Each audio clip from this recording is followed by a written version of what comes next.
الله والله والله والله الله والله. الحمد لله وكفى وسلام على الذين اصطفى. أما بعد، أعوذ بالله من الشيطان الرجيم. بسم الله الرحمن الرحيم. إنا نحن نزلنا الذكر وإنا له لحافظون. سبحان ربك رب العزة عما يصفون وسلام على المرسلين والحمد لله رب العالمين. اللهم صل على سيدنا محمد وعلى آل سيدنا محمد وبارك وسلم.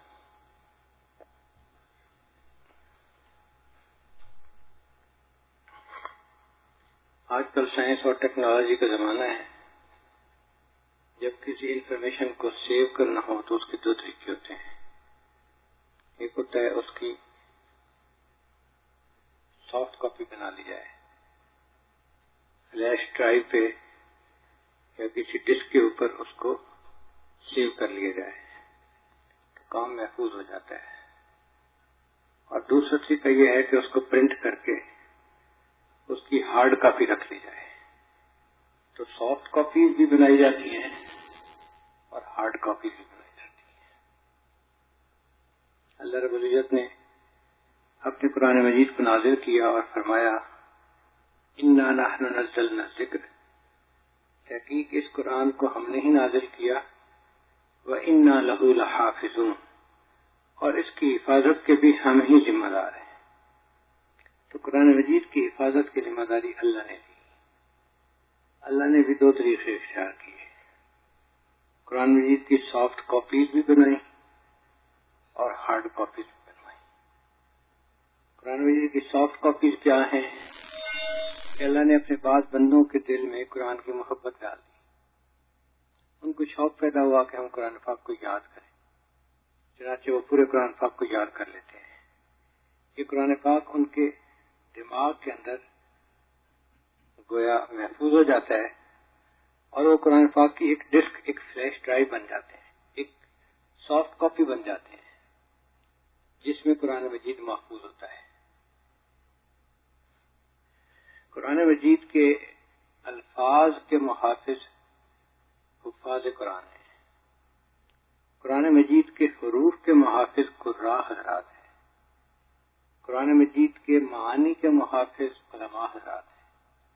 اور قرآن مجید کے معارف کے محافظ وہ مشائخ حضرات ہیں. یہ سارے حضرات مل کے قرآن پاک کی حفاظت کی ٹیم بن جاتی ہے. جیسے ملک کی فوج ہوتی ہے، نیوی بھی ہے، ایئر فورس بھی ہے، آرمی بھی ہے، اسی طرح یہ علماء، حفاظ اور قراء یہ سب مل کے قرآن مجید کی حفاظت کی ایک ٹیم بن گئی. یہ سب قرآن پاک کی حفاظت کرتے ہیں، محافظین قرآن ہیں. ان کے ذمے قرآن مجید کی حفاظت ہے.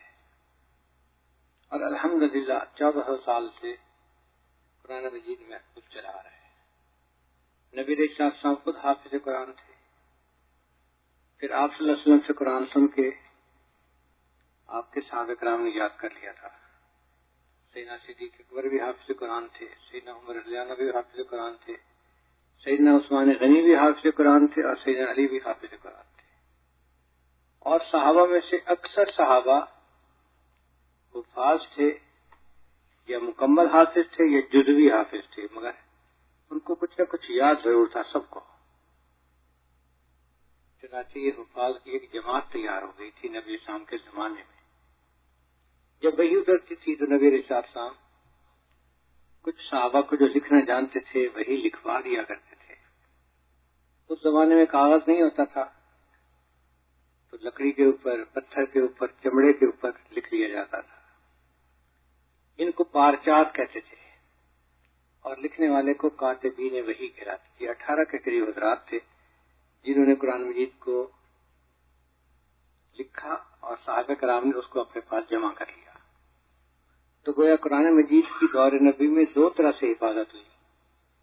ایک حفاظ جو سافٹ کاپی تھے قرآن پاک کی، اور دوسرا قرآن مجید کو جو لکھا گیا چمڑے کے اوپر، پرچے کے اوپر، کپڑے کے اوپر، یہ قرآن مجید کی ہارڈ کاپی تھی، مگر وہ بکھرے ہوئے تھے، کوئی کسی صحابی کے پاس، کوئی کسی صحابی کے پاس۔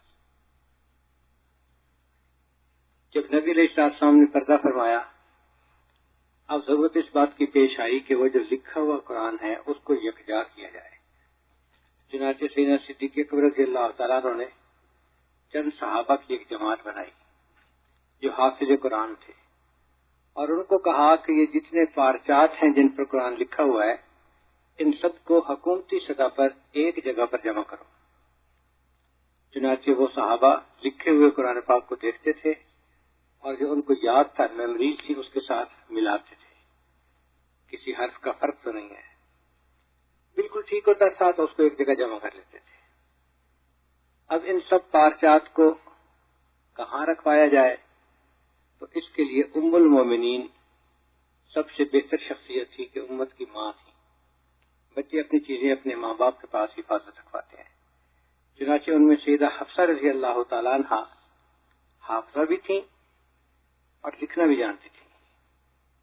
سیدہ صدیقہ رضی اللہ تعالیٰ عنہ حافظہ تو تھیں، عالمہ بہت بڑی تھی، مگر لکھنے میں حفصہ لانا زیادہ بہتر تھی۔ چنانچہ حضرت عمر رضی اللہ عنہ نے حضرت حفصہ رضی اللہ عنہ کی ڈیوٹی لگائی کہ جو کہ آپ لکھنا جانتی ہیں تو آپ زیادہ بہتر حفاظت کر سکتی ہیں ان پارچات کی۔ ان کے پاس ان تمام پارچات کو جمع کر دیا گیا تو صدیق اکبر رضی اللہ عنہ جامع القرآن بنے، انہوں نے قرآن کو جمع کر دیا ایک جگہ کے اوپر۔ پھر جب حضرت عمر رضی اللہ عنہ کا دور آیا تو جنگ یمامہ میں بہت سارے وفات شہید ہوئے۔ حضرت عمر رضی اللہ عنہ کو فکر لگ گئی کہ قرآن پاک کی جو سافٹ کاپیز ہیں وہ ختم ہو گئی تو کیا بنے گا۔ چنانچہ انہوں نے اپنے جرنیل کو خط لکھا کہ جتنے مجاہدین ہیں یہ فارغ وقت میں قرآن مجید کو یاد کریں۔ چنانچہ سب مجاہدین نے قرآن مجید کو یاد کرنا شروع کر دیا۔ عمر رضی اللہ عنہ کے ایک خط پر ہزاروں حفاظ اس امت میں پیدا ہوئے۔ پھر جب عثمانی رضی اللہ کا دور آیا تو عثمانی رضی اللہ عنہ نے محسوس کیا کہ قرآن مجید لکھا ہوا تو صرف مدینے میں موجود ہے اور اسلام تو بہت دور تک 44 لاکھ مربع میل تک پھیل گیا، تو باقی صوبوں میں بھی اس کی کاپی ہونی چاہیے۔ چنانچہ انہوں نے چمڑے کے اوپر قرآن مجید کو لکھوایا اور اس کی مختلف کاپیز بنوائیں اور دنیا کے مختلف جو صوبے تھے اسلام کے ان میں بھجوایا محفوظ رکھنے کے لیے۔ تو حضرت عثمان غنی لانو جو تھے وہ ناشر القرآن بن گئے، انہوں نے قرآن کو نشر کر دیا، مختلف جگہوں پہ اس کو پھیلا دیا۔ تو اب وہ صدیق لانو جامع القرآن بنے اور عثمان غنی رضی اللہ عنہ ناشر القرآن بنے، اور یہ قرآن مجید آج بھی دنیا میں محفوظ ہے۔ چنانچہ ترکی کے عجائب گھر میں بھی ایسا قرآن مجید محفوظ ہے، اور ایک قرآن مجید جو عثمان غنی رضی اللہ عنہ کا اپنا تھا جو پڑھتے ہوئے وہ شہید ہوئے تھے، وہ آج بھی تاشکند کے اندر ایک مسجد ہے، اس کا نام ہے تلہ شیخ، اس کے اندر محفوظ ہے۔ اس میں قرآن مجید کے حروف کے اوپر نقطے نہیں ہیں، اعراب بھی نہیں ہے، پڑھنا مشکل ہوتا ہے، لیکن عرب حضرات پڑھ لیتے تھے، ان کو اعراب کی یا نقطوں کی وضعی جو تو صاحب زبان تھے۔ مجھے قرآن مجید دیکھنے کا موقع ملا تو عجیب بات کہ قدرتی طور پر ایک جگہ جبریل و میکالا لکھا ہوا تھا، تو میں نے بغیر نقطوں کے ان الفاظ کو پہچان لیا کہ یہ جبریل و میکالا ہے، اور پھر آگے میں نے زبانی پڑھنا شروع کر دیا تو پھر مجھے پتہ چل گیا کہ ہاں یہ قرآن مجید اس طرح سے لکھا ہوا ہے۔ اور واقعی جس جگہ پر فَسَيَكْفِيكَهُمُ اللَّهُ کا لفظ تھا اس جگہ پر قرآن ان کے جو خون کا چھینٹا پڑا تھا اس کا دھبا اس وقت بھی نظر آ رہا تھا۔ قیامت کے دن شہیدوں کی شہادت کی گواہی کوئی پتھر دے گا، کوئی زمین کا ٹکڑا دے گا، کوئی درخت دے گا۔ عثمان غنی عنہ وہ صحابی ہیں جن کی شہادت کی گواہی اللہ کا قرآن قیامت کے دن دے گا۔ تو قرآن مجید الحمدللہ دور صحابہ سے ہی دونوں طرح سے محفوظ رہا۔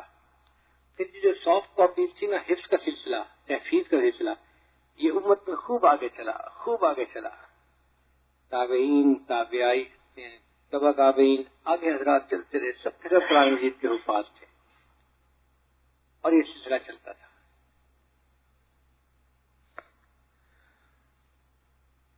1400 سال کے زمانے میں ایک دن ایسا نہیں آیا تاریخ میں، یا ایک رات ایسی نہیں آئی کہ پوری دنیا میں قرآن مجید کا کوئی حافظ کہیں موجود نہ ہو. ایک دن ایسا نہیں آیا. تسلسل کے ساتھ حفاظ کی جماعت نبی علیہ السلام سے لے کر اس وقت تک دنیا میں محفوظ ہے. اور یہ 100 حفاظ نہیں، ہزاروں نہیں، لاکھوں کی تعداد میں ہر وقت دنیا میں حفاظ موجود ہے. امت نے اس فریضے کو بہت اچھی طرح ادا کیا. اللہ نے اپنے بندوں کے دلوں میں محبت ڈالی. اب ماں باپ چاہتے ہیں میرے بچے کو حافظ بنانا ہے. ان کو کون سکھاتا ہے؟ اللہ ان کے دل میں ڈالتا ہے. خود نماز بھی نہیں پڑھتے، دیر چہرے پہ داڑھی بھی نہیں، فسق و فجور کی زندگی ہے. بیٹا ملتا ہے، حضرت میرے دل کی تمنا ہے میں بچے کو حافظ بناؤں گا. بھئی یہ اللہ نے دل میں اس کے محبت ڈالی ہے قرآن پر. اور پھر بچہ بھی تیار ہو جاتا ہے. یہ نہیں کہ بچہ نہ کر دیتا ہے، وہ بھی کہتا ہے ابو امی کہہ رہے ہیں حافظ بننا ہے، ہم نے حافظ بننا ہے. بچوں کے دل میں بھی اللہ محبت ڈال دیتا ہے، چنانچہ بچے قرآن مجید کے حافظ بن جاتے ہیں. اب قرآن مجید کے حفظ کے لیے بہترین عمر کیا ہے؟ یوں تو 10 سال 12 سال کی عمر کے بچے حافظ بن جاتے ہیں، مگر چھوٹی عمر کے بھی بنتے ہیں. 7 سال کے 6 سال کے بھی حافظ بن جاتے ہیں.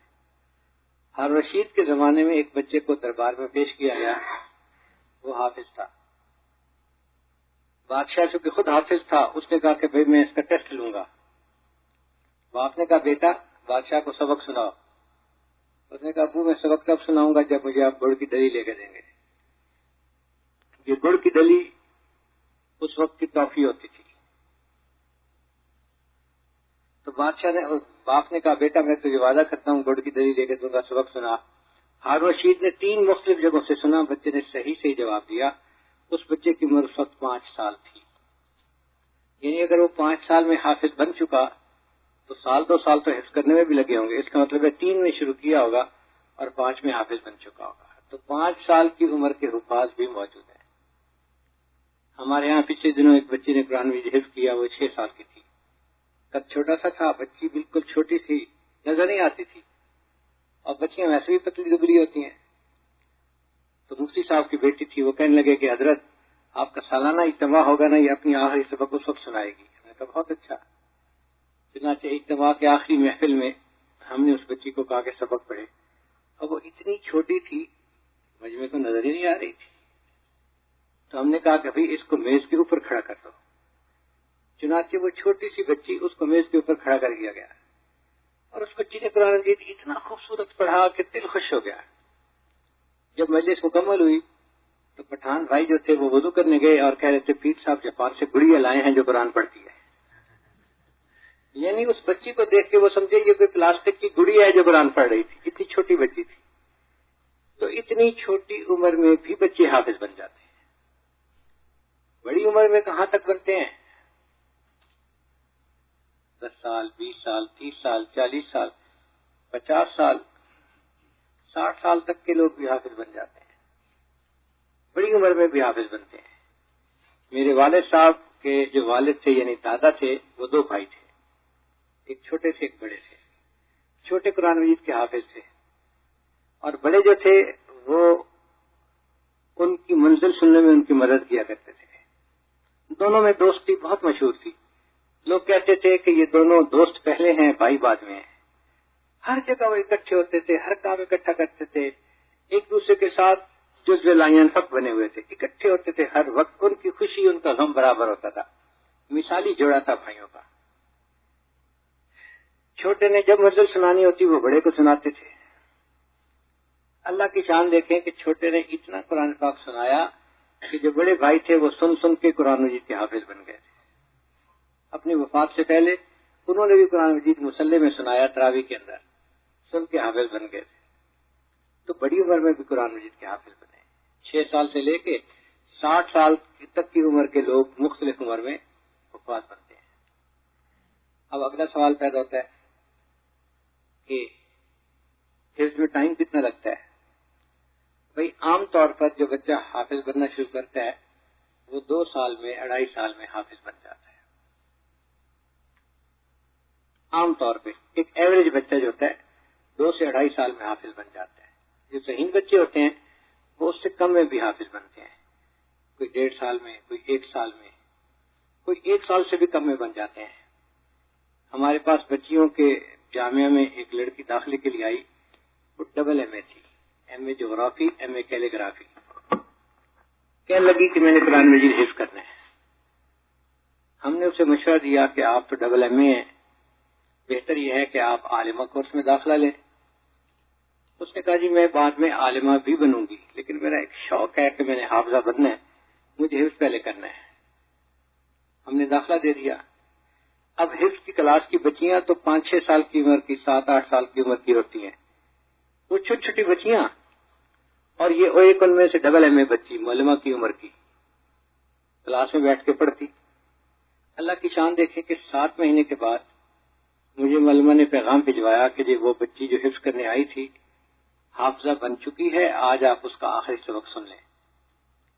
میں نے اپنی وائف کو کہا 7 مہینے میں یہ حافظہ بن گئی، کہیں ایسے تو نہیں کہ اس نے معلمہ سے دوستی لگا لی ہو اور معلمہ آگے سبق دیتی رہی ہو اور پیچھے منظر ہی نہ سنی ہو، آگے دوڑ اور پیچھے چوڑ۔ معلمہ نے کہا کہ جناب آپ اس کو بلا لیں اور خود سبق سن لیں۔ میں نے اس بچی کو بلوایا، پردے کے پیچھے بیٹھی اور میری وائف اس کے ساتھ بیٹھی کہ کہیں یہ دیکھ کے تو نہیں سنا رہی، زبانی سنا رہی ہے نا۔ میں نے قرآن مجید میں 4-5 جگہیں جو مجھے محسوس ہوتی تھیں کہ واقعی اس میں متشابہ زیادہ لگتے ہیں، مشکل ہوتا ہے الفاظ کے لیے پڑھنا، وہاں سے اس بچی کو پڑھنے کے لیے کہا اور اس بچی نے بالکل ٹھیک ٹھاک قرآن سنا دیا۔ بعض صورتیں جو ہے نا ان میں بہت متشابہ لگتے ہیں، سورہ جاسیہ، ہم الفاظ میں یہ مشہور ہیں کہ دن پڑھیں تو راتی نہ آسیہ، خوب متشابہ لگتے ہیں۔ تو اس بچی سے 3 جگہ سے یا 5 جگہ سے میں نے سنا، اس نے بالکل صحیح سنا دیا۔ تو 7 مہینے میں قرآن مجید یاد کرنے کی بھی مثالیں موجود ہیں، پھر اس سے بھی کم میں۔ ہمارے اکابرین میں سے ایک بزرگ تھے، یہ حضرت نانوتوی رحمۃ اللہ علیہ تھے، یہ حضرت مدنی رحمۃ اللہ علیہ، جو بھی تھے، وہ حج کے لیے روانہ ہوئے۔ اس زمانے میں ہوائی جہاز کم ہوتے تھے اور بحری جہاز زیادہ استعمال ہوتا تھا، اور بحری جہاز میں چونکہ بحری طوفان آ جاتے تھے تو راستے میں وقت بہت لگ جاتا تھا۔ چنانچہ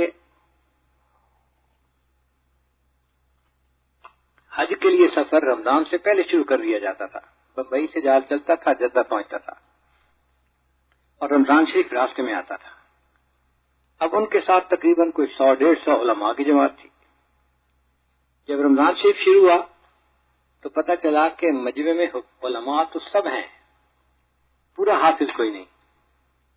کسی نے کہا چلو آخری پارہ سنا دیں گے، کسی نے کہا آخری صورتوں میں سنا دیں گے۔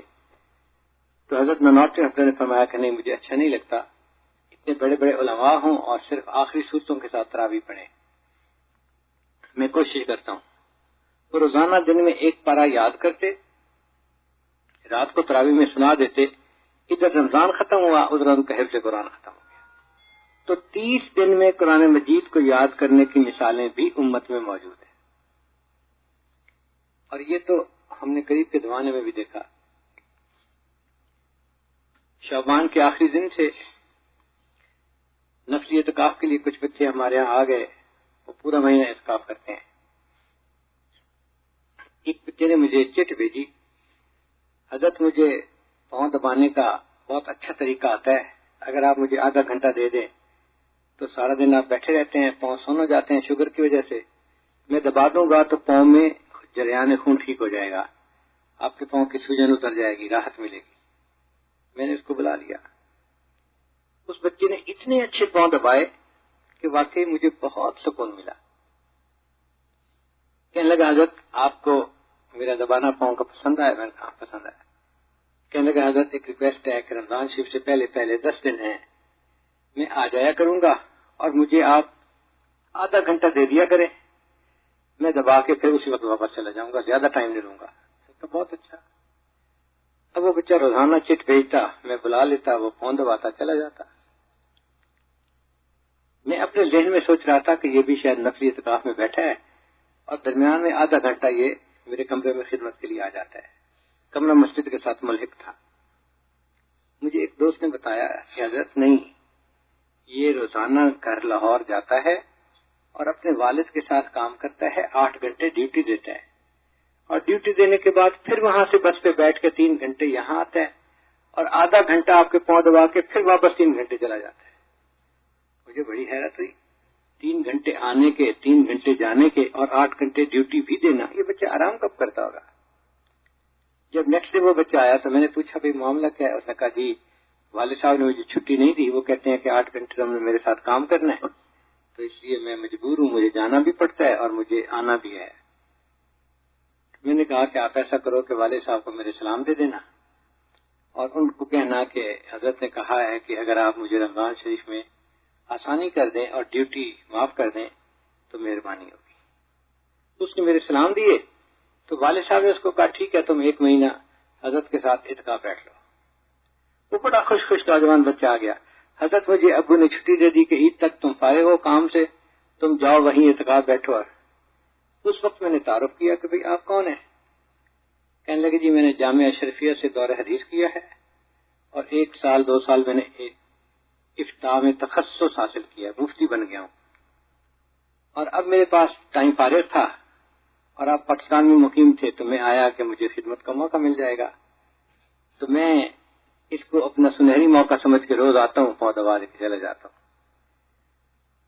میں نے کہا بھائی بہتر یہ ہوگا کہ آپ مسجد میں اعتکاف ہی کر لیں 1 مہینہ کے لیے، آپ کا روزانہ جانا تو ٹھیک نہیں ہے۔ اس نے کہا ٹھیک ہے۔ اس نے مسجد میں اعتکاف کی نیت کر لی۔ وہ مجھے کہنے لگا کہ حضرت میں مفتی تو بن گیا ہوں، مگر میرے دل میں شوق ہے میں حافظ بھی بنوں۔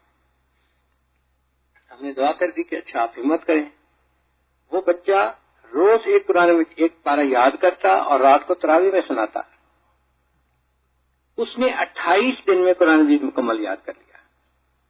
پہلے میں کہا کرتا تھا کہ اس نے 1 مہینے میں یاد کر لیا۔ میرا بیڑا بیٹا حبیب اللہ حافظ ہے، کہنے لگا ابو جی میں حافظ قرآن ہوں، مجھے پتا ہے۔ اس نے 29 کو اپنا حفظ قرآن مکمل کیا تھا تو 28 دن میں اس نے پورا قرآن مجید یاد کر لیا تھا۔ تو آج کے دور میں ایسے نوجوان موجود ہیں 28 دنوں میں قرآن مجید مکمل یاد کر لیا۔ یہ لوگ زندہ موجود ہیں، یہ کوئی پرانے زمانے کی باتیں نہیں ہیں، آج کی باتیں ہیں۔ پھر ہمارے ایک اور پروفیسر صاحب تھے، ان کی عمر کوئی اس وقت 50 سال کے قریب تھی، ان کو شوق ہوا، انہوں نے اپنے کالج سے چھٹی لے لی۔ ہم نے ان کے لیے بھی دعا کی، انہوں نے مسجد میں نفلی اعتکاف کر لیا، انہوں نے 40 دن میں پورا قرآن مجید یاد کر لیا۔ یعنی ایک مثال نہیں ہے، کئی مثالیں موجود ہیں کہ امت کے نوجوانوں نے 1 مہینہ میں اور 40 دن میں پورا قرآن مجید یاد کر لیا۔ اچھا اس سے کم کی بھی مثالیں موجود ہیں۔ امام اعظم ابو حنیفہ رحمۃ اللہ کے شاگرد تھے، ان کا نام تھا امام محمد، وہ ایک بڑے نواب کے بیٹے تھے۔ اللہ نے ان کو بہت ذہانت بھی دی تھی اور بہت خوبصورتی بھی دی تھی۔ والد ان کو لے آئے اور امام صاحب کی شاگردی میں دے دیا۔ جب 1-2 دن امام صاحب کے مجلس میں بیٹھے تو امام صاحب کو محسوس ہوا کہ یہ بچہ حافظ نہیں ہے، تو امام صاحب نے فرمایا محمد تمہیں پتہ ہے کہ میرا شاگرد بننے کے لیے پری کوالیفیکیشن یہ ہے کہ حافظ ہونا چاہیے، تم تو حافظ نہیں ہو تو جاؤ پہلے حفظ مکمل کر کے آؤ۔ امام محمد اٹھ کے چلے گئے حفظ کرنے کے لیے۔ 1 ہفتے کے بعد وہ امام صاحب کو ملنے کے لیے آئے۔ امام ابو حنیفہ رحمۃ اللہ سمجھے کہ یہ 1 ہفتے بعد استاد کو سلام کرنے آیا ہے، تو ملے، پوچھا محمد کیسے آنا ہوا؟ حضرت آپ نے فرمایا تھا حافظ بننے کے لیے جاؤ، میں 1 ہفتے میں پورا قرآن مجید یاد کر کے آ گیا ہوں۔ تو 1 ہفتے میں قرآن مجید یاد کرنے کی بھی مثالیں موجود ہیں، اور اس سے بھی کم۔ حضرت مفتی منتقی عثمانی رحمت برکاتہم اپنی کتاب تراشے میں لکھتے ہیں، ایک عالم تھے، بڑے عالم تھے، ان کا نام تھا ہشام کلبی رحمۃ اللہ علیہ۔ وہ فرماتے ہیں کہ ہم چند دوست بیٹھے ہوئے تھے تو بات چل پڑی کہ عالم کون ہے اور حافظ کون ہے۔ جب میرا تذکرہ آیا تو سب نے کہا عالم تو بڑا ہے، حافظ نہیں ہے۔ تو کہتے ہیں کہ میرے دل میں ایک غیرت پیدا ہوئی کہ اتنا بڑا عالم ہوں اور حافظ نہیں ہوں۔ میں نے حفظ کا ارادہ کر لیا، اور وہ کہتے ہیں کہ میں نے 3 دن میں پورا قرآن مجید یاد کر لیا۔ 3 دن میں قرآن مجید کو یاد کرنے کی بھی مثالیں موجود ہیں۔ اب قرآن مجید کو پڑھنے میں کتنا وقت لگتا ہے؟ بعض رات 1 مہینے میں پڑھتے تھے، بعض 10 دن میں پڑھ لیتے تھے، بعض ہر 7ویں دن میں پڑھ لیتے تھے۔ اور امام اعظم ابو حنیفہ رحمۃ اللہ علیہ ایک دن میں اور ایک رات میں قرآن مجید پڑھ لیا کرتے تھے. چنانچہ رمضان شریف میں امام صاحب 63 قرآن مجید پڑھا کرتے تھے ایک دن میں، تو 30 یہ ہو گئے، اور ایک رات تہجد میں تو 60 ہو گئے، اور تین قرآن مجید تراویح میں پڑھا کرتے تھے تو 63 قرآن مجید پڑھتے تھے. امام شافعی رحمۃ اللہ فرماتے ہیں کہ میں ایک مرتبہ مکہ سے مدینہ گیا، ہمیں راستے میں 16 دن لگے اور میں نے 16 مرتبہ قرآن مجید کو مکمل پڑھ لیا. تو 16 دن میں 16 قرآن مجید پڑھنا، یعنی ایک دن میں ایک قرآن مجید پڑھنے کی بھی مثالیں موجود ہیں. میرے ایک استاد تھے بچپن میں،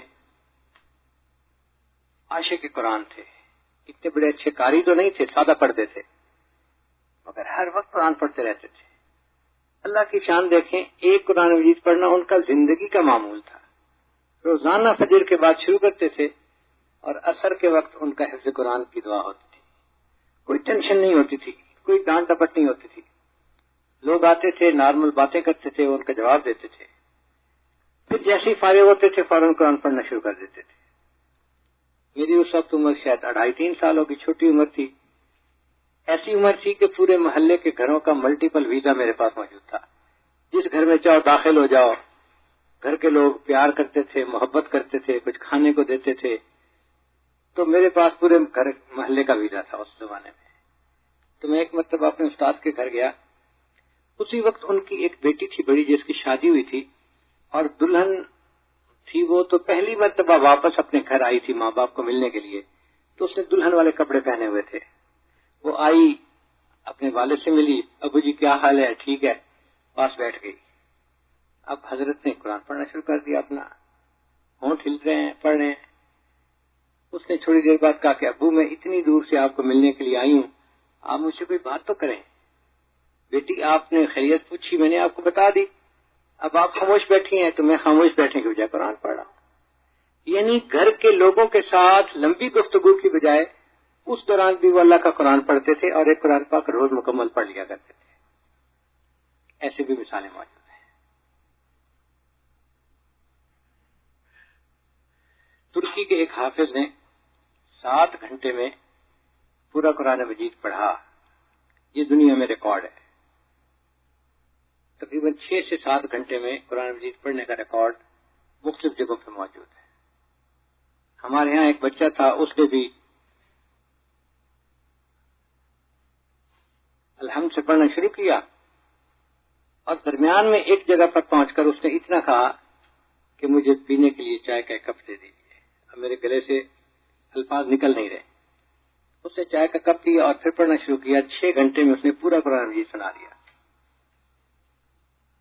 تو 6 سے لے کے 7 گھنٹے تک پورا قرآن مجید پڑھنے کی مثالیں بھی موجود ہیں. اچھا، جس طرح مردوں نے قرآن مجید یاد کیا، عورتوں نے بھی اس ذمہ داری کو خوب نبھایا. چنانچہ بہت ساری بچیاں ایسی ہیں جو قرآن مجید کی حافظہ بن جاتی ہیں.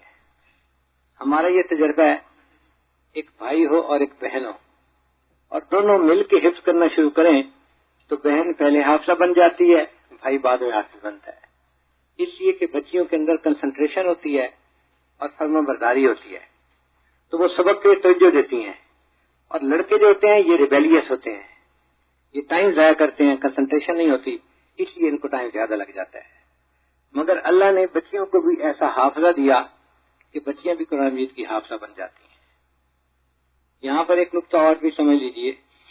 بعض لوگ مخالفت کرتے ہیں، وہ بچیوں کو حافظ نہیں، حافظہ نہیں بنانا چاہیے. کیوں بھائی؟ وہ جی شادی ہو جاتی ہے، بچے ہوتے ہیں، تو بچیاں پڑھ نہیں سکتی، قرآن پاک بھول جاتی ہیں. یہ بات ٹھیک ہے کہ زندگی میں ان کی ایسی سٹیج آتی ہے. 10 دن تو انہوں نے ویسے ہی پڑھنا ہوتا جب نماز نہیں پڑھنی ہوتی، اور 10 دن کا ناغہ ہو جائے تو پھر قرآن مجید کو پھر نئے سرے سے پڑھنا اور بھی مشکل ہوتا ہے. اور اگر اس میں شادی کی ذمہ داریاں بھی ہوں، بچوں کی بھی ہوں، گھر کے کام کاج بھی ہوں، تو تلاوت کا ٹائم نہیں ملتا، تو واقعی بچیوں کی منزل کمزور ہو جاتی ہے. مگر اس کا یہ مطلب نہیں کہ ان کو حافظہ نہیں بنانا چاہیے، حافظہ بنانا چاہیے. عورت کی زندگی کے 4 فیز ہوتے ہیں. پہلا فیز ہوتا ہے پہلے 25 سال کا.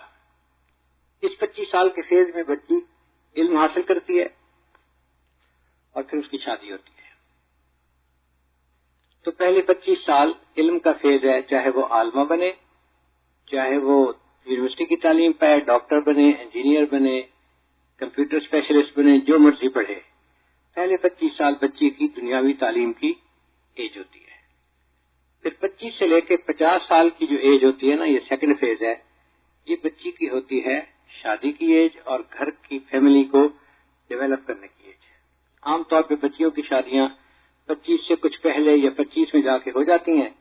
پھر ان کا ایک کام ہوتا ہے اپنے ہسبینڈ کے ساتھ رہنا، اولاد ہو تو اس کی پرورش کرنا، ایک فیملی کو سیٹ اپ کرنا، ایک گھر کی اطلاع رکھنا۔ تو بچی 25 سے 50 کے دوران اپنے فیملی کا ایک یونٹ کو ڈیولپ کر لیتی ہے اور ایک گھر میں رہنا شروع کر دیتی ہے اپنے بچوں کے خامد کے ساتھ۔ اس میں اس کے لیے قرآن مجید کو پڑھنا مشکل ہوتا ہے، کام بہت ہوتے ہیں گھر کے، لوگوں کے، ادھر کے ادھر کے، پھر اپنے نفس کی سستی بھی ہوتی ہے، تو تلاوت کا ٹائم نہیں ملتا، تو عورتوں کی جو منزل ہوتی ہے وہ کمزور ہو جاتی ہے۔ لیکن ان کی زندگی کا ایک تیسرا فیز آتا ہے 50 سے لے کے 75 تک کا۔ اس میں عورت عام طور پر اپنے بچوں کو جوان ہونے کے بعد شادیاں کر کے فارغ ہو جاتی ہے۔ 55، 50، 60 کی ایج میں ہر عورت تقریباً وہ اب نانی دادی بن جاتی ہے، اس کی اپنی اولاد بڑی ہو گئی، یونیورسٹیوں میں پڑھ کے شادی شدہ ہو گئی، اب یہ عورت گھر میں فارغ ہوتی ہے، گھر کے کاموں کے لیے بہویں آ جاتی ہیں۔ پھر اپنے خاوند کی طرف سے بھی کوئی ڈیمانڈ نہیں ہوتی میاں بیوی والی، پہلے روز کی ڈیمانڈ تھی، اب مہینے میں ایک دفعہ ملنے کی ڈیمانڈ ہے، تو وہ خاوند کی طرف سے بھی گویا فارغ ہے۔ پھر اس عمر میں اس کے اندر میچورٹی بھی آ جاتی ہے، نیکی کا شوق بھی آ جاتا ہے۔ پھر اس سے اگلی بات کہ چونکہ وقت خوب فارغ ہوتا ہے اور اپنا گھر ہوتا ہے، اپنا حکم چل رہا ہوتا ہے، اپنی حکومت ہوتی ہے اس وقت، تو یہ عورت پھر کئی مرتبہ مصلح کے ساتھ چپک جاتی ہے، لمبی نمازیں پڑھتی ہے، نفل پڑھتی ہے، تہجد پڑھتی ہے، تلاوت کرتی ہے، 10,000 مرتبہ درود شریف پڑھتی ہے۔ پھر جو بچیاں حافظہ ہوتی ہیں نا، ان کی زندگی کا یہ فیز بڑا سنہری ہوتا ہے، ان کو حفظ کرنے کا موقع مل جاتا ہے۔ پھر ان کے ماہانہ جو 10 دن تھے جس میں نماز نہیں پڑھنی ہوتی وہ بھی ختم ہو جاتے ہیں، مینوپاز پیریڈ شروع ہو جاتا ہے، تو وہ پورا مہینہ قرآن پڑھ سکتی ہیں۔ تو اکثر بچیاں جو حافظ بنتی ہیں زندگی کے تیسرے سٹیج میں جا کے وہ قرآن مجید کی پکی حافظہ بن جاتی ہیں، کیونکہ 10 پارے روز پڑھتی ہیں، 7 پارے پڑھتی ہیں، تو ان کا قرآن مجید بہت پکا ہو جاتا ہے، حتیٰ کہ مردوں سے زیادہ ان کی منزل پکی ہوتی ہے۔ ہمارے ساتھ ایک خاتون تھی جس نے حج کیا، وہ اتنی پکی حافظہ تھی کہ حیران ہوتی تھی، اچھا قرآن پاک کو پڑھتے ہوئے غلطی بھی لگ جاتی ہے، اچھا بھول بھی جاتے ہیں لوگ، یعنی ان کو تعجب ہوتا تھا کہ بھول کیسے سکتا ہے بندہ قرآن پاک پڑھتے ہوئے۔ وہ قرآن مجید ایسے یاد تھا ان کو جیسے لوگوں کو سورہ فاتحہ یاد ہوتی ہے۔ تو عورتوں کی یہ ایج اتنی پیاری ہوتی ہے کہ جن بچیوں نے حفظ کچھ کیا ہوا ہوتا ہے، بلکہ جنہوں نے حفظ نہیں بھی کیا ہوتا، وہ عورتیں اس عمر میں حافظہ بن جاتی ہیں۔ ہمارے قریب کی کئی عورتیں ایسی ہیں کہ اس ایج میں انہوں نے یاد کرنا شروع کیا اور حافظہ بن گئی۔ درجنوں کے حساب سے عورتیں ہیں جو حافظہ بن گئی اس عمر میں، حالانکہ وہ بچپن میں حافظہ نہیں تھیں۔ تو اس لیے بچیوں کو ضرور حافظ بنانا چاہیے، اگر بھول بھی جائیں گی تو زندگی کے کسی حصے میں جا کے پکی حافظہ بھی بن جائیں گی، اور جب اللہ کے پاس جائیں گی تو ان کا حفظ پکا ہوگا اور وہ حافظہ بن کے اللہ کے سامنے پیش کی جائیں گی۔ اس لیے اس میں نہ نہیں کرنا چاہیے، بچی کو حافظہ بننے دینا چاہیے۔ اس وقت ہمارے تعلق والوں میں سے 4 عورتیں ایسی ہیں جو روزانہ ایک قرآن مجید کی تلاوت کرتی ہیں۔ 4 عورتیں ایسی ہیں، اپنے معاملات لکھتی رہتی ہیں، بتاتی رہتی ہیں۔ تو 4 عورتیں، ہو سکتا ہے اور بھی ہوں، لیکن جن کا رابطہ ہے، جو بتاتی ہیں اپنے معاملات میں، ان کی بات کر رہا ہوں۔ ان میں 3 جو ہیں وہ تو 55-50 کی ایج میں ہیں۔ ان کا کام یہی ہے، روزانہ ناشتہ کر کے بچوں کو دفتر بھجوا کے، خامد کو دفتر کاروبار بھجوا کے وہ قرآن مجید کھول کے بیٹھ جاتی ہیں اور پورا دن قرآن پڑھتی ہیں۔ وہ کہتی ہیں ہم سکون کے ساتھ مغرب سے پہلے روزانہ ایک قرآن مجید مکمل پڑھ لیتی ہیں۔ اور ایک ان میں سے بچی ایسی ہے جس کی عمر 32 سال ہے، جوان العمر ہے، آسٹریلیا کی ہے، پاکستانی ہے۔ اس کو 4 سال پہلے کینسر ڈائیگنوز ہوا تھا، اور اس کے خامد کو ڈاکٹر نے کہا تھا کہ تمہاری بیوی 1 سال شاید زندہ رہے، تم 1 سال کے اندر جو کچھ ارینجمنٹ کرنی ہے فیملی کی کر لو، کہیں واپس پاکستان جانا ہے تو چلے جاؤ، بیوی 1 سال سے زیادہ تمہارے ساتھ نہیں رہے گی. اس بچی نے اس کینسر کی بیماری میں قرآن مجید کو روز پڑھنا شروع کر دیا. ایک قرآن مجید روز پڑھتی ہے کینسر کی پینز کے باوجود، اور الحمدللہ 4 سال گزر گئے، ابھی تک وہ زندہ موجود ہے. اور 10 پارے پڑھنے والی عورتیں تو درجنوں کے حساب سے ہیں، بلکہ اگر میں کہوں کہ سینکڑوں کے حساب سے ہیں تو یہ زیادہ بہتر ہوگا. الحمدللہ عورتوں میں قرآن مجید کی محبت بہت ہوتی ہے اس عمر میں، اور بعض کو ترجمہ سیکھنے کا شوق ہوتا ہے، اس لیے دورہ قرآن عورتوں میں کافی مقبول ہو جاتا ہے. سینکڑوں عورتیں آتی ہیں، وہ چاہتی ہیں کہ ہمیں قرآن مجید کا ترجمہ کوئی سکھائے. تو حافظہ بننا یا قرآن مجید کے ترجمے کو پڑھنا یہ عورتوں کے اندر بہت محبوب عمل ہے. تو عورتوں کو قرآن مجید یاد کروانا چاہیے، عورتوں کے مدارس بڑھانے چاہیے. اس میں یہ نہیں سوچنا چاہیے کہ بھول جاتی ہیں، کیا یاد کروانا، نہیں بھائی، اللہ کے سامنے حافظہ بن کے پیش ہوں گی، یاد کر لیں گی اس کو انشاءاللہ. تو مردوں نے بھی قرآن مجید یاد کیا، عورتوں نے بھی قرآن مجید یاد کیا، اور اس وقت امت کے اندر لاکھوں مرد اور لاکھوں عورتیں قرآن مجید کے حفظ والے آج بھی موجود ہیں. ہمارے قاری صاحب تھے، مجھے کہنے لگے کہ حضرت آپ کا ملتان کا پروگرام ہے تو آپ ایک دن میرے گھر کھانا کھائیں. ہم نے وعدہ کر لیا، چونکہ ہمارے بچوں کے استاد تھے. اب جب ہم ملتان گئے تو بھول گئے تھے ہم کہ ہم نے کوئی ٹائم بھی دیا ہوا ہے. ہم سکون میں تھے کہ ملتان میں 2-3 دن ہیں، پروگرام ہوں گے اور پھر ہم جائیں گے. ایک دن قاری صاحب ناظر ہو گئے. حضرت آپ نے وعدہ فرمایا تھا کھانے کا، تو آپ میرے ساتھ میرے گھر چلیں. میں نے کہا بہت اچھا. ہم ان کے ساتھ ان کے گھر گئے. وہ ہمیں ملتان سے باہر کوئی 50-60 کلومیٹر دور ایک گاؤں میں لے گئے. گھر میں بٹھا دیا. میں نے کہا قاری صاحب آپ مجھے وہاں شہر سے اٹھا کے یہاں گاؤں میں لے کے آئے. یہاں اگر آپ پروگرام کروائیں گے بھی صحیح تو 25-30 بندے ہوں گے گاؤں کے.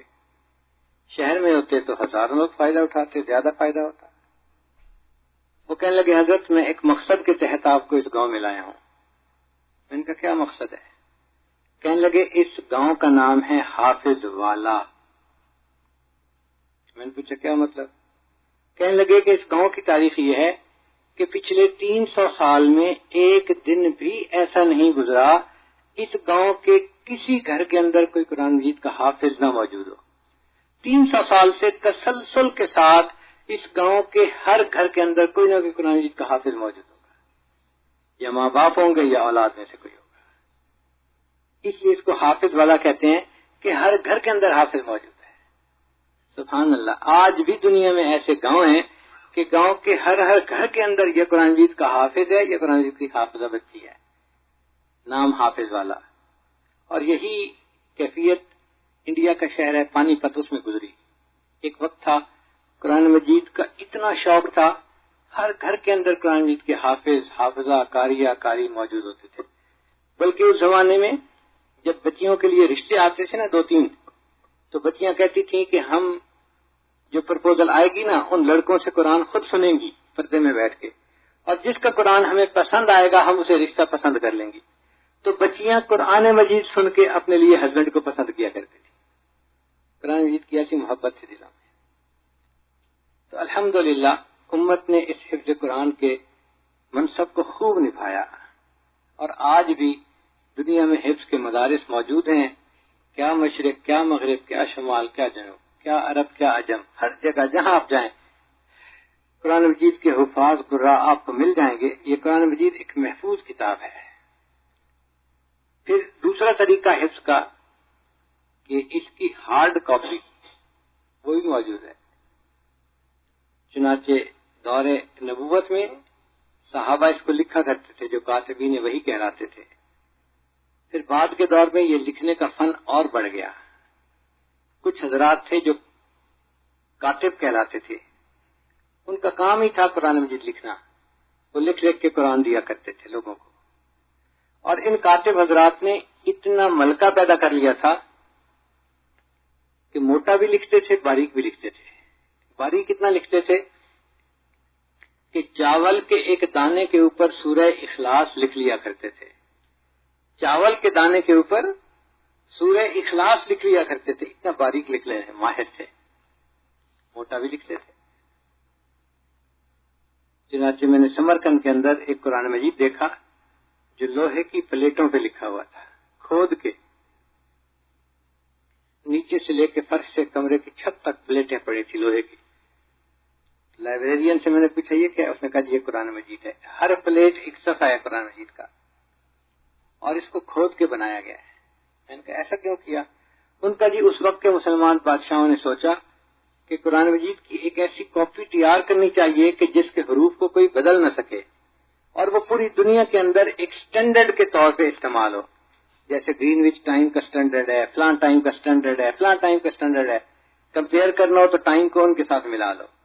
تو بادشاہوں نے لوہے پہ قرآن پاک اس لیے لکھوا دیا سینکڑوں سال بعد اگر کوئی آئے گا اپنے قرآن مجید کو اس کے ساتھ کمپیئر کر لے تو صحیح قرآن مجید اس کے سامنے آ جائے گا. آج بھی ایسے قرآن مجید موجود ہے. پھر سمرقند کی ایک لائبریری میں ہم نے قرآن مجید ہاتھوں سے لکھے ہوئے دیکھے مختلف سائزوں میں. ایک ایسا بھی قرآن مجید دیکھا جو پتوں پہ لکھا ہوا تھا، اور دیکھنے سے وہ کاغذ جو تھا وہ پتے نظر آتے تھے کہ پتے کی رگیں اندر چل رہی ہیں اور نظر آ رہا ہے کہ یہ پتا ہے، اور جلد بنی ہوئی تھی. پتہ نہیں کب لکھا گیا ہوگا، قرآن مجید اس کے اوپر لکھا ہوا تھا اور محفوظ موجود تھا. تو پتوں پہ قرآن مجید بھی محفوظ کیا گیا. اور اتنا چھوٹا قرآن مجید ہم نے دیکھا کہ تعویذ بنا کے انسان گلے میں ڈالے، چھوٹا سا. لکھنے والوں نے چھوٹا بھی لکھا بڑا بھی لکھا، مگر قرآن مجید کو مختلف شکلوں میں محفوظ کیا گیا، اور یہ قرآن مجید آج بھی دنیا کی مختلف جگہوں پہ محفوظ لائبریریوں میں موجود ہے. تو گویا قرآن مجید کی سافٹ کاپیز بھی تیار ہوئی اور قرآن مجید کی ہارڈ کاپیز بھی تیار ہوئی. جب پرنٹنگ پریس ایجاد ہوا تو کازان ایک علاقہ ہے رشیا کا، مسلمان بہت زیادہ ہیں وہاں. کسی زمانے میں وہ دارالمصنفین کہلاتا تھا. اسلام کے اوپر سب سے زیادہ کتابیں وہاں لکھی جاتی تھی، علماء کی کثرت تھی وہاں. تو اس شہر میں ایک بزرگ تھے، ان کا نام تھا حمزہ بے رحمت اللہ علیہ. انہوں نے سن پیٹر برگ میں، جس کو آج برلن، جس کو آج رشیا کا شہر کہتے ہیں، اس نے پرنٹنگ پریس کے اوپر قرآن مجید کو سب سے پہلے پرنٹ کیا. یہ قرآن مجید کی پہلی کاپی تھی جو پرنٹ ہوئی. پھر اس کے بعد دوسری کاپی ایران میں پرنٹ ہوئی اور اسی طرح سے چل پڑا. آج کل دنیا کے مختلف ملکوں میں یہ قرآن مجید پرنٹ ہو رہا ہے، اور ہر گھر کے اندر، ہر جگہ پر، ہر بستی میں، ہر شہر میں قرآن مجید پڑھنے کے لیے موجود ہے.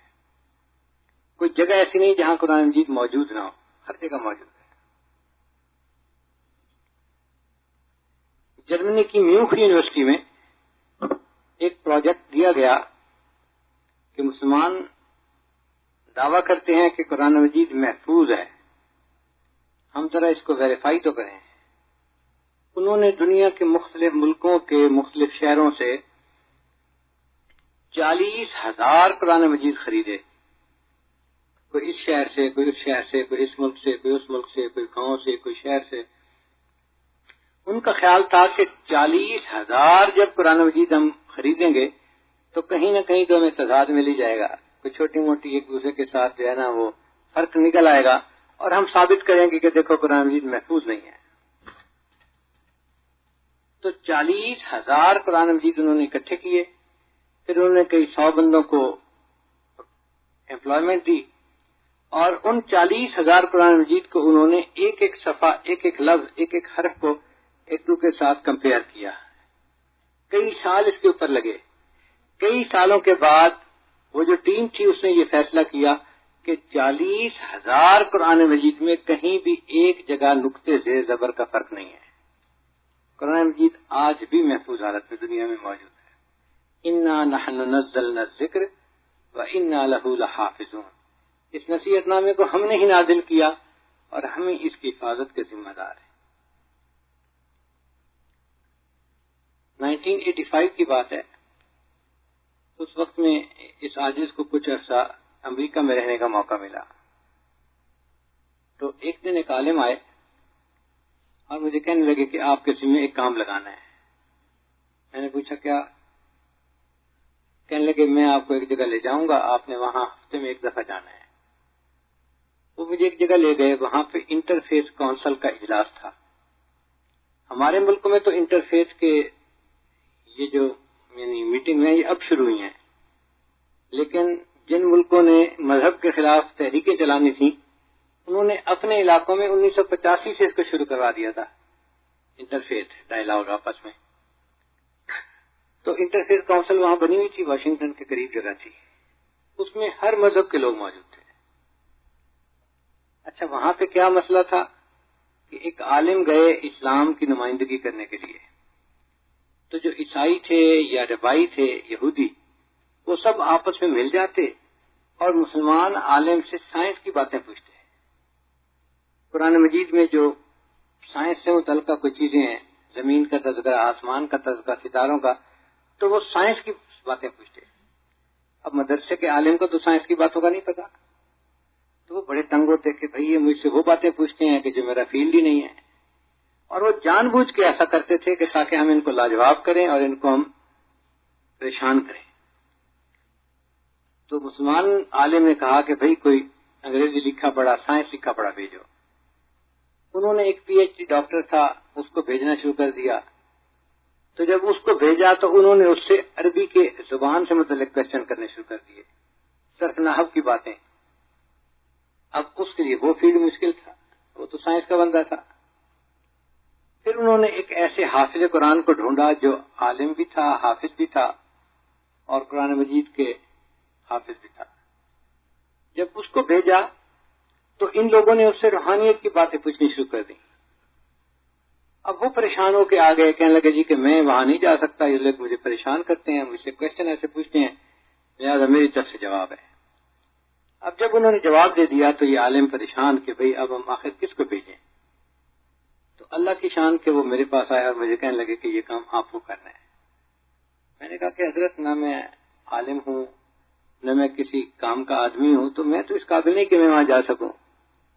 اس نے کہا کہ آپ کام کے ہیں یا نہیں ہیں، یہ کام آپ کو کرنا ہے، آپ نے جانا ہے وہاں۔ ہمیں پتہ ہے کہ وہ سائنس کی بات پوچھیں گے تو آپ ان کو جواب دے دیں گے، علم کی بات پوچھیں گے تو بھی دے دیں گے، اور روحانیت کی پوچھیں گے تو بھی دے دیں گے۔ یہ آپ کا فیلڈ ہے، آپ کو یہ کام کرنا ہے۔ خیر وہ مجھے لے کے گئے اور انہوں نے مجھے وہاں انٹروڈیوس کروایا کہ آج کے بعد یہ احمد صاحب ہیں، یہ آیا کریں گے اور اسلام کے بارے میں کوئی بھی کوشچن ہوگا تو یہ اس کا جواب دیا کریں گے۔ اب یہ کام ہمارے سپرد پڑ گیا، جانا شروع کر دیا۔ اللہ کی شان دیکھیں کہ وہ جو کوشچن پوچھتے میں انہیں صاف بتا دیا کہ میں عالم نہیں ہوں، میں طالب علم ہوں۔ آپ جو کوشچن پوچھیں گے مجھے آتا ہوگا جواب میں دے دوں گا، اور اگر مجھے نہیں آتا ہوگا تو میں فون پہ اپنے استادوں سے پوچھ کے آپ لوگوں کو بتا دوں گا۔ آپ کو تو جواب چاہیے نا، وہ جواب مل جائے گا۔ تو وہ مطمئن ہو گئے۔ خیر 2-3 میٹنگز میں وہاں جاتا رہا اور مجھے پتہ چل گیا کہ ان کا طریقہ کار کیا ہے۔ وہ مسلمان عالم کو پریشان کر کے نکال دیتے تھے، پھر اس کے بعد جو ڈسکشنز کرتے تھے نا ان میں ان کا پورا ٹارگٹ اسلام ہی ہوتا تھا، سب اسلام کے خلاف یکجا ہو جاتے تھے۔ اب جب میں نے جانا شروع کر دیا تو پھر وہ اسلام کے متعلق بات نہیں کر سکتے تھے کیونکہ میں وہاں بیٹھا ہوتا تھا۔ خیر اللہ کی شان 2-3 میٹنگز خیر خیریت کے ساتھ گزر گئیں۔ بتانے کی بات یہ ہے کہ ایک میٹنگ ختم ہوئی تو سیکرٹری نے پوچھا کہ اچھا بتاؤ اگلی میٹنگ کا ایجنڈا کیا ہے۔ جب اس نے کہا نا کہ اگلی میٹنگ کا ایجنڈا کیا ہے تو میں نے کہا کہ اگلی میٹنگ میں ہر دین والا اپنے دین میں جو اللہ کا کلام ان کے پاس آیا ہے نا وہ پڑھ کے سنائے گا۔ قرآن والے قرآن پڑھ کے سنائیں گے، تورات والے تورات پڑھ کے سنائیں گے، انجیل والے انجیل کا پڑھ کے سنائیں گے، ورڈ آف گاڈ پڑھ کے سنائیں گے۔ اس کو تجویز پسند آئی، اس نے لکھ لیا اسی وقت کہ آئندہ میٹنگ میں ہر دین والا جو ان کے پاس خدا کا کلام ہے وہ پڑھ کے سنائیں گے۔ اگلی دفعہ جب میٹنگ ہوئی تو سیکرٹری صاحب نے میرا نام بولا کہ مسٹر احمد آپ نے تجویز دی تھی، اب آپ ہی سنائیں کہ آپ کے دین میں اللہ کا کلام کیا ہے، یعنی جو بولے وہی کنڈی کھولے۔ خیر میں نے ان کے سامنے سورہ فاتحہ کی تلاوت کر دی اور اس کو انگلش میں کچھ ترجمہ کر دیا۔ سورہ فاتحہ میں نے اس لیے سلیکٹ کی کہ علماء نے لکھا ہے کہ جو کچھ پہلی آسمانی کتابوں میں تھا وہ سب کچھ قرآن مجید میں آ گیا، اور جو کچھ قرآن مجید میں ہے وہ سارا کا سارا سورہ فاتحہ میں آ گیا، اور جو کچھ سورہ فاتحہ میں ہے وہ سارا کچھ جو ہے، جو کچھ سورہ بقرہ میں ہے وہ سورہ فاتحہ میں آ گیا. اس لیے اس کو کہتے ہیں فاتحۃ الکتاب، کتاب کا پریفیس، اوپننگ چیپٹر. تو وہ پورے قرآن مجید کی سمری ہے، نچوڑ ہے. تو میں نے اس لیے سورہ فاتحہ کی تلاوت کی کہ ان کو پورے قرآن مجید کا نچوڑ مل جائے گا، اللہ کا پیغام پہنچ جائے گا. خیر جب میں نے ان کو سنا دیا تو اس کے بعد ایک عیسائی بیٹھا ہوا تھا، اس کی باری تھی. اس پادری کو کہا کہ جی آپ سنائیں. اس نے وہ انگریزی والی بائبل نکالی اور اس میں ان کا ایک چیپٹر ہے جس کو پہاڑی کا واز وہ کہتے ہیں، اور بڑا لہک لہک کے پڑھتے ہیں کہ عیسائیت نے کیا حلم سکھایا ہے، اگر ایک گال پہ کوئی تھپڑ مارے تو تم اس کو معاف کر دو اور دوسرا گال بھی اس کے سامنے پیش کر. اس نے اس کو پڑھنا شروع کر دیا. مجھے پتا تھا کہ یہ کیا پڑھ رہا ہے. جب اس نے تھوڑی دیر پڑھا تو میں نے سیکرٹری کو کہا کہ جی مجھے ایک بات آپ سے شیئر کرنی ہے. اس نے کہا کیا؟ میں نے کہا کہ فیصلہ یہ ہوا تھا کہ ہر دین والا اپنے ورڈ آف گاڈ کو پڑھ کے سنائے گا. تو میں یہ پوچھتا ہوں کہ کیا انجیل انگریزی زبان میں اتری تھی جو یہ انگریزی زبان کی کتاب پڑھ رہا ہے؟ اب وہ خاموش ہو گیا، کیونکہ انجیل تو اتری تھی عبرانی زبان میں اور وہ تو ٹرانسلیشن پڑھ رہا تھا. ٹرانسلیشن تو ورڈ آف گاڈ نہیں نہ ہو سکتی. ورڈ آف گاڈ تو اس زبان میں ہوگی جس زبان میں ان کی کتاب اتاری گئی تھی. اب جب میں نے یہ پوچھا تو وہ چپ ہو گیا. پادری جو تھا اس کے آگے یہودی بیٹھا تھا، ربائی، وہ بہت تیز بندہ تھا. تھوڑی دیر میرا چہرہ دیکھتا رہا. تھوڑی دیر کے بعد مجھے کہتا ہے مسٹر احمد میں ایک بات بہت لاؤڈ اینڈ کلیئر کرنا چاہتا ہوں. میں نے کہا کیا؟ کہنے لگا وہ بات یہ ہے کہ اس وقت پوری دنیا میں جتنے ادیان ہیں صرف مسلمان ہیں جن کے پاس ورڈ آف گاڈ اصلی حالت میں موجود ہے، باقیوں کے پاس اصلی حالت میں موجود نہیں. ہمارے پاس ٹرانسلیشنز ہیں اور آگے دوسری زبان میں اس کے ترجمے موجود ہیں. یہ ورڈ آف گاڈ نہیں ہے. میں نے اللہ کا شکر ادا کیا، الحمدللہ آج 1400 سال گزرنے کے بعد بھی اللہ کا کلام سچا، انا نحن نزلنا الذکر وانا لہ لحافظون. تحقیق اس نصیحت نامے کو ہم نے ہی نازل کیا اور اس کی حفاظت کے بھی ہم ہی ذمہ دار ہیں.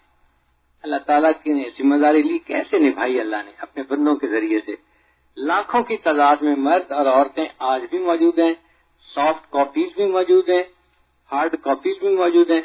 اللہ تعالیٰ ان بچوں کے حفظ کو قبول فرمائے اور جو ان کے اساتذہ ہیں اللہ ان کی محنت کو قبول فرمائے، اور اللہ تعالیٰ ہمیں قیامت کے دن قرآن مجید کی حفاظت کرنے والی جماعت میں سے کھڑا فرمائے.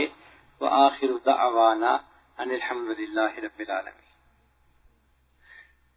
دعا سے پہلے توبہ کے کلمات ہم پڑھ لیتے ہیں تاکہ اللہ ہمارے پچھلے گناہوں کو معاف کر دے. سچے دل کے ساتھ یہ کلمات پیچھے پیچھے پڑھتے جائیے. بسم اللہ الرحمن الرحیم. لا الہ الا اللہ محمد الرسول اللہ. آمنت باللہ وملائکتہ وکتبہ ورسلہ والیوم الآخر والقدر خیرہ وشرہ من اللہ تعالی والبعث بعد الموت. آمنت باللہ کما ہوا باسمائہ وصفاتہ وقبلت جمیع احکامہ اقرار باللسان وتصدیق بالقلب. اشہد ان لا الہ الا اللہ واشہد ان محمدا عبدہ ورسولہ. استغفر اللہ ربی من کل ذنب واتوب الیہ برحمتک یا ارحم الراحمین. ان کلمات کو پڑھنے سے ہم تو بتائے ہو چکے ہیں. چند معمولات ہیں جن کو باقاعدگی سے کریں گے تو اللہ تعالیٰ دل کو منور کریں گے. ان میں پہلا ہے 100 مرتبہ استغفار پڑھنا صبح شام. دوسرا ہے 100 مرتبہ درود شریف پڑھنا صبح شام. تیسرا ہے قرآن مجید کی تلاوت روزانہ کرنا. ایک پارہ ہو تو بہت اچھا، مشکل ہو تو آدھا پارہ صحیح. چوتھا ہے چلتے پھرتے ہر وقت دل میں اللہ کو یاد کرنا، اور پانچواں ہے ذکر قلبی یعنی مراقبہ کرنا۔ جب آپ نماز پڑھ کے فارغ ہوں تھوڑی دیر اللہ سے لا لگا کے بیٹھیں، اللہ کی رحمت آ رہی ہے، دل میں سما رہی ہے، دل کی ظلمت اور سیاہی دور ہو رہی ہے، اور میرا دل اللہ اللہ اللہ بول رہا ہے۔ وہ جن کا عشق صادق ہے وہ کب فریاد کرتے ہیں، لبوں پہ مہر خاموشی دلوں میں یاد کرتے ہیں۔ ہم بھی اپنے اللہ کو دلوں میں یاد کریں۔ اللہ ہمیں ذکر قلبی کی سعادت نصیب فرمائے۔ دعا فرما لیجیے۔ سبحان ربی العظیم، اللہم صلی علی سیدنا محمد وعلی آل سیدنا محمد وبارک وسلم۔ کریم آقا، ہم آپ کے عاجز مسکین بندے ہیں، گناہوں کو معاف فرما، خطاؤں سے درگزر فرما، عیبوں کی پردہ پوشی فرما۔ اے اللہ، مجمع میں جتنے حفاظ علماء ہیں سب کے علم حفظ کو قبول فرما، اور سب کو اپنے مقبول بندوں میں شامل فرما۔ رب کریم، ہمیں قرآن مجید کی سچی محبت نصیب فرما۔ ہماری اولادوں کو اللہ قرآن مجید کا حافظ بنا، قرآن مجید کا قاری بنا، قرآن مجید کا عالم بنا، قرآن مجید کا عامل بنا۔ ہماری اولادوں میں سے قرآن مجید کے ناشر بنا، قرآن مجید کے داعی بنا۔ اللہ سب کو قرآن مجید کا عاشق بنا۔ اللہ قرآن مجید کا سچا عشق دلوں میں عطا فرما۔ اپنی رحمت کے ساتھ ہماری ان دعاؤں کو قبول فرما۔ اے پروردگار عالم، مہربانی کا معاملہ فرما۔ جو مانگا وہ بھی عطا فرما، جو مانگنا چاہیے تھا نہیں مانگ سکے وہ بھی عطا فرما۔ جسمانی بیماریوں کو دور فرما، روحانی بیماریوں کو دور فرما، قرضوں سے محفوظ فرما، مرضوں سے محفوظ فرما، ذلت سے محفوظ فرما، علت سے محفوظ فرما، اللہ قلت سے محفوظ فرما۔ اے اللہ، جو یہاں تعلیمی سلسلہ جاری ہے اس کو شرف قبولیت عطا فرما۔ پڑھنے والے پڑھانے والے سب حضرات کو اپنے مقبول بندوں میں شامل فرما۔ اس گھر کو برکتوں کے ساتھ آباد فرما، دین کے ساتھ آباد فرما، خوشیوں کے ساتھ آباد فرما، اولادوں کی خوشیوں کے ساتھ آباد فرما۔ اے اللہ، صحت سلامتی کے ساتھ آباد فرما۔ آنے والے وقت کو گزرے وقت سے بہتر فرما، آنے والے وقت کو گزری زندگی کا کفارہ بنا۔ اللہ ان کے رزق میں برکتیں عطا فرما، ان کی عزت میں برکتیں عطا فرما۔ ہماری ان دعاؤں کو اپنی رحمت سے قبول فرما۔ دور قریب سے جتنے لوگ آئے ہیں اللہ سب کے دلوں کی نیک مرادوں کو پورا فرما۔ ہماری ان دعاؤں کو اپنی رحمت سے قبول فرما۔ ہمارے تینوں حرم کی حفاظت فرما۔ اے اللہ، اس ملک کی حفاظت فرما۔ اے اللہ، اس کو ہر قسم کے فتنے سے محفوظ فرما، اس کو امن کا گہوارہ بنا۔ اے اللہ، یہ ہمارے محبوب صلی اللہ علیہ وسلم کا دیش ہے، اس دیش کی خود حفاظت فرما۔ اے اللہ، ہمیں اس دیش کے ساتھ سچی محبت نصیب فرما۔ رب کریم، رحمت کا معاملہ فرما۔ جو مختلف بحران اس ملک میں آ رہے ہیں ان بحرانوں سے نجات عطا فرما۔ اے اللہ، جو اس ملک کے حکام ہیں ان کی مدد فرما، ان کو اپنی رحمت سے مضبوط فرما، اور اے اللہ ان کو ہر فتنے سے اپنی حفاظت نصیب فرما۔ اے کریم آقا، ہماری ان دعاؤں کو اپنی رحمت سے قبول فرما۔ اے اللہ، دجالی تہذیب سے محفوظ فرما، دجالی فتنے سے محفوظ فرما۔ اے اللہ، فرنگی لوگوں سے محفوظ فرما، اور اس جگہ کو اللہ قیامت تک کے لیے ایمان کا مرکز بنا۔ اے اللہ، ہماری ان دعاؤں کو اپنی رحمت سے قبول فرما۔ رب کریم، جو مانگا عطا فرما، جو مانگنا چاہیے تھا نہیں مانگ سکے ہمیں وہ بھی عطا فرما۔ صلی اللہ تعالی علی حبیبہ سیدنا محمد وآلہ واصحابہ اجمعین برحمتک یا ارحم الراحمین۔